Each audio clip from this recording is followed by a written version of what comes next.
Hello दोस्तों, आज हम बात करेंगे कि हमें रियल इस्टेट में जो अलग अलग जो हम लोग फ्लैट्स लेते हैं और ये सोच के फ्लैट लेते हैं कि हमें उस पर अच्छी खासी प्रॉफिट होगी, हमें उस पर रेंटल इनकम मिलेगा, वो उसका उसका प्राइस अप्रिशिएट करेगा तो हमें बाद में उसका अच्छा खासा प्रॉफिट मिलने वाला है, उसका बेनिफिट होगा।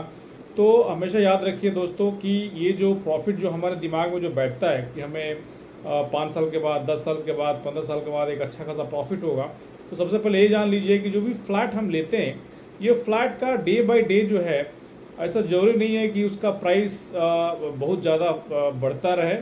फ्लैट का प्राइस बढ़ता है, बट इस रेशियो में बढ़ता है कि जैसे हमारा एफडी का जैसे रिटर्न होता है वैसे लगभग वो हमारा रिटर्न मिलता है।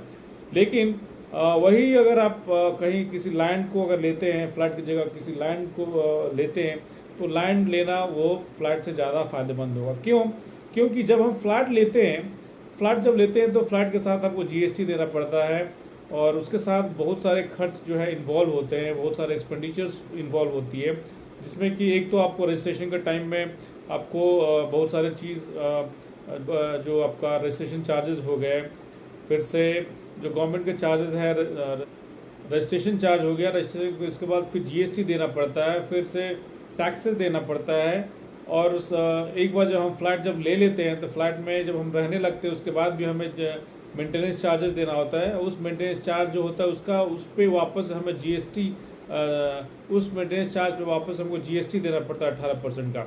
तो इस तरीके से हमें हमारा जो है पैसा बहुत ही नुकसान होता है। और अगर हम देखिए फ्लैट लेना बहुत ज़रूरी है। अगर आपको रहना है, किसी को भी रहना है, तो रहने के लिए एक फ़्लैट लेना बहुत ज़रूरी है। लेकिन अगर हम सोचें कि एक इन्वेस्टमेंट के लिए रहे, इस इन्वेस्टमेंट के लिए हम फ्लैट को लें और इससे हम अपना बहुत सारा एक साइड बिजनेस स्टार्ट करेंगे, तो इससे बिल्कुल भी बहुत ज़्यादा आपको फ़ायदा नहीं मिल सकता है। अगर आपको बिजनेस करना ही है रियल इस्टेट में, तो बेस्ट है कि आप उस पैसे से एक लैंड खरीदें। क्योंकि ये चीज़ जो है मैंने खुद देखा है, मैंने खुद ही ये चीज़ मैंने भी बहुत बड़े बड़े बिल्डर्स का मैंने फ्लैट, मैं खुद भी एक दो फ्लैट लिया, जिसमें कि मुझे रियलाइज़ हुआ कि ये जो हम लोग जो फ्लैट लेते हैं ये बहुत ही इसमें बहुत ज़्यादा फ़ायदा नहीं हो सकता है। क्योंकि ये जो अप्रिशिएट करता है जो भी फ्लैट, 10 साल में एफडी का रेट मिलता है, इससे ज़्यादा आपको रेयरली किसी कहीं पे मिलेगा। और ऐसे ही अगर आप लॉन्ग टर्म में भी आप जाएंगे तो आपको एक एफडी का ही रिटर्न मिलता है। लेकिन वहीं पे अगर आप किसी अच्छे इंडेक्स फंड में डाल देते हैं, म्यूचुअल फंड में डाल देते हैं, या फिर कहीं आप लैंड ले लेते हैं, वो आपको ज़्यादा फ़ायदेमंद और ज़्यादा प्रॉफिट वाला इन्वेस्टमेंट हो सकता है। तो इस तरीके से जो भी, अगर आपको रहने के लिए अगर कोई फ्लैट लेना है तो डेफिनेटली आप रहने के लिए फ़्लैट लीजिए कहीं पे भी हो। लेकिन अगर आप इन्वेस्टमेंट के लिए लेते हैं तो ये बहुत बड़ी गलती होगी।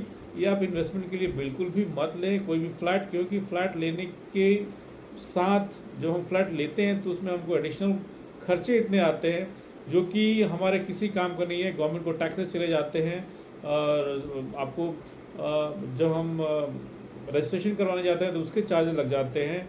इस तरह करके हमारा एक मेजर चंक जो है पैसे का, वो हमारे हाथ से निकल जाता है। और जो हमारा फ्लैट का जो कॉस्ट बचता है, अगर उस कॉस्ट को अगर हम देखें कि अगले 10 साल में सपोज़ 1 करोड़ का कोई फ्लैट अगर हम 2 करोड़ भी अगर हम कर लेते हैं 10 साल में, लेकिन ये जो हमने जो टैक्स भरा है गवर्नमेंट को, अगर वो पैसा हम इकट्ठा कर ले, केवल उस पैसे से ही अगर आप किसी इंडेक्स फंड में डाल दें या किसी कोई लैंड ले ले, तो शायद वो 10 साल में इससे ज़्यादा वो आपको प्रॉफिट दे सकता है और बेनिफिशियल साबित हो सकता है। तो इस तरीके से कोई भी जो आप लैंड कोई भी आप इन्वेस्टमेंट करते हैं तो एक इमोशनल इन्वेस्टमेंट आपको कभी भी नुकसान दे सकता है। तो इसलिए आप कभी भी फ्लैट में अगर आप रहने के लिए लेते हैं तो यस, एक फ्लैट काफ़ी है, एक फ्लैट से ज़्यादा कभी मत लीजिए इन्वेस्टमेंट के लिए।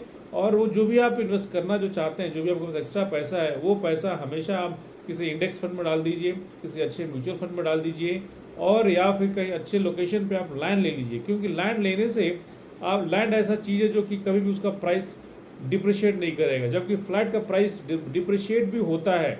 ऐसे कुछ ऐसे भी लोकेशन है जिसमें कि प्राइस डिप्रिशिएट होता है, क्योंकि गवर्नमेंट का कुछ प्लान होता है, प्लान के अनुसार प्लान जब होता है तो फ्लैट्स जो है वहाँ पे फटाफट आने लगते हैं, बिल्डर बनाने लगते हैं अपना फ्लैट, और उसके बाद कभी किसी रीजन से अगर वो एरिया डेवलप नहीं हुआ तो उसका वापस से उस फ्लैट का कॉस्ट भी गिरने लगता है।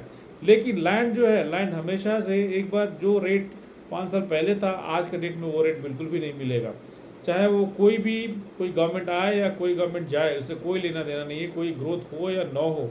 ऑफकोर्स ग्रोथ अगर कम होगा तो थोड़ा प्राइस जो है उस लैंड का प्राइस थोड़ा सा धीरे अप्रिशिएट करेगा, लेकिन वो हमेशा अप्रिशिएट करेगा।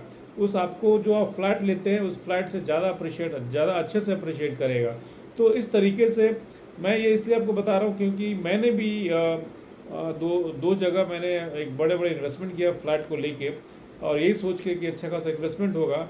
बट अगर फाइनली मैंने एक कैलकुलेट किया, कैलकुलेशन में मैंने ये पाया कि डेफिनेटली ये जो फ्लैट वाला जो सिस्टम है, जो हमारे दिमाग में ये रहता है कि हम फ्लैट लेके अच्छा खासा हम इससे कुछ इनकम जनरेट कर सकते हैं, कुछ अच्छा काम कर सकते हैं, हमारा एक लॉन्ग टर्म के लिए इन्वेस्टमेंट बनेगा, ऐसा कुछ भी नहीं बनने वाला है। क्योंकि ये लॉन्ग टर्म के लिए अगर आप देखेंगे तो इससे अच्छा इन्वेस्टमेंट मार्केट में आज के डेट में अवेलेबल है, जैसे कि इंडेक्स फंड है। और अगर आपको इंडेक्स फंड में भी नहीं जाना है, आपको रियल एस्टेट में ही जाना है, तो आप अच्छा है कि आप कहीं पे लैंड ले लीजिए। हाँ, लैंड में एक रिस्क है कि थोड़ा सा उसका ऑथेंटिसिटी को आपको पता करना होगा, उसके हिसाब से आपको लैंड लेना होगा।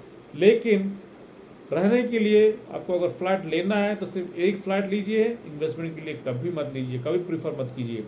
और कभी भी इन्वेस्टमेंट के लिए लैंड ही लीजिए, लैंड को देखिए अगर लैंड भी आपको सही समझ में नहीं आता है तो आप किसी इंडेक्स फंड में डाल दीजिए, किसी अच्छे म्यूचुअल फंड में डाल दीजिए, ताकि आपका पैसा अच्छा खासा ग्रो हो लॉन्ग टर्म के लिए। तो हमेशा ये प्रीफर कीजिए। जनरली हम देखेंगे कि सी फेयर्स लोग स्पेशली, वो लोग को कुछ समझ में आता नहीं है, सीधे वो लोग आएंगे और सीधे एक बार शिप से आने के बाद फटाफट वो लोग डाल देंगे अपना पैसा किधर, तो रियल एस्टेट में फ्लैट ले लेंगे। उससे क्या मिलने वाला है, कितना मिलने वाला है? उनके पास अच्छा पैसा होने के बाद भी उनके पास एक अच्छा खासा पैसिव इनकम जनरेट नहीं हो पाता है, क्योंकि वो सही तरीके से इन्वेस्ट नहीं कर पाते हैं। और यही रीज़न है कि अच्छा खासा पैसा कमाने के बाद भी लॉन्ग टर्म में उनके पास बहुत एक अच्छा खासा कॉर्पस नहीं बन पाता है, क्योंकि उनके पास जो इन्वेस्टमेंट का जो तरीका होता है वो ढंग का नहीं होता है। वो उनके पास फाइनेंशियल लिटरेसी की कमी होती है, और वो कोई भी रैंडमली कोई बात किया, कोई बोला, उस पर वो जाके वो इन्वेस्ट कर देते हैं। तो दोस्तों ऐसा कभी मत कीजिए। कभी भी आप कहीं पे भी रहें, कोशिश ये कीजिए कि आपका पैसा बहुत कीमती है, बहुत ये मेहनत करके आपने पैसा कमाया है, तो ये जो पैसा है एक ऐसे जगह लगाइए जिससे कि आपको ज़िंदगी भर आपको एक अच्छा खासा रिटर्न दे। और इसके लिए आपको या तो लैंड चुनिए या फिर कोई म्यूचुअल फंड में, एक अच्छे इंडेक्स फंड में डाल दीजिए, ताकि उसमें एक अच्छा खासा आपका ग्रोथ बना रहे। लेकिन फ्लैट में कभी भी एक से ज़्यादा फ्लैट, वो भी फ्लैट कब, जब आपको उसमें रहना हो तब, अगर नहीं रहना हो तो भी फ्लैट मत लीजिए, क्योंकि फ्लैट के साथ एडिशनल कॉस्ट बहुत आते हैं, जिसमें कि वो अगर आप लॉन्ग टर्म में देखें तो आपको बहुत ज़्यादा उससे फ़ायदा नहीं मिलता है। ये रियलिटी यही है, इसको आप अच्छे से समझ लीजिए कि इसमें बहुत ज़्यादा फ़ायदा नहीं होने वाला है। इसलिए कभी भी आप कहीं इन्वेस्टमेंट करते हैं तो फ्लैट को आप हमेशा सेकेंडरी में रखिए, बाद में रखिए, या फिर अगर आपको कहीं रहना है, किसी जगह पर रहना है, वहाँ पर फ्लैट लेना है, तो ही आप लीजिए। Thank you.